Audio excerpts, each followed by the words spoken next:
rumah mak saya besar, dia bahagi dua untuk saya dan adik bongsu. Tapi tak tukar nama, yang lain dapat tanah. Okey, kalau kata pertama, kalau status rumah tu adalah bangunan ataupun dia individual title ataupun dia ada grant dia sendirilah yang status dia bangunan, tak ada masalah kalau nak bagi dua. Kalau cerita ni mak masih hidup, saya sangat galakkan terus dia buat urusan tu. Pindah milik kepada dua orang ni lah.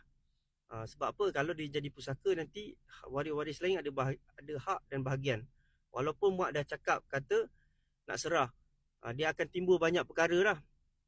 Okey, kalau itu cerita dia, cerita bangunan dan mak hidup. Kalau kata status dia tanah pertanian, dia nak kena check dengan pejabat tanah. Sebab kalau tak silap saya, kanun tanah negara, dia punya urusan ni ataupun dia punya kaedah dia, satu ekar satu nama. Kalau tanah pertanian yang tak cukup syarat, kalau nak bagi dua memang susah lah. Tapi ada juga yang pernah maklum dekat saya, dia pernah buat, berjaya, yang tak sampai, yang tak cukup syarat ni, tapi kena rujuk pejabat tanah lah. Okay, itu yang kedua. Kalau kata cerita ni mak dah meninggal, kena buat urusan pusaka dan bincanglah dengan adik-beradik lain untuk dia pun melepaskan bahagian lah. Sebab kalau lah kata nama ni masih nama mak, dia akan, waris-waris lain akan ada bahagian.